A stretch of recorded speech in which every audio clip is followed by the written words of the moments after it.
Hi and welcome to this course on the AWS Application Architecture and Management. My name is Alan Rodrigues.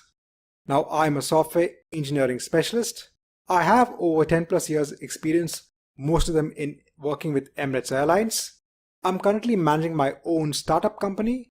I'm kind of a certification buff, so I have certifications both on the AWS platform and also on the Microsoft platform.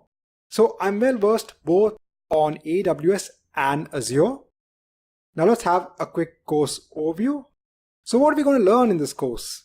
Well, the first is how to host or design a simple infrastructure in AWS using the EC2 service.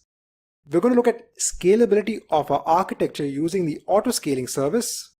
We're going to look at quick deployment of an application using the Elastic Beanstalk service. We're going to look at working with Docker, how to go serverless by using AWS Lambda, and then finally looking at the well-architected framework. So why the AWS? Well, it's the most widely used cloud computing platform. Everyone is moving to the cloud, and you should also consider that. So all IT professionals have to have that basic understanding on the AWS cloud.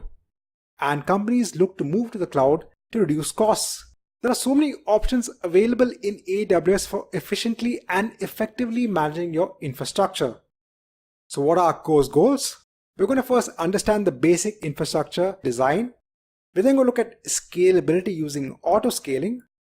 We're going to look at quick deployment using the Elastic Beanstalk service. We're going to see how to work with Docker on EC2. We're going to have a quick look at AWS Lambda.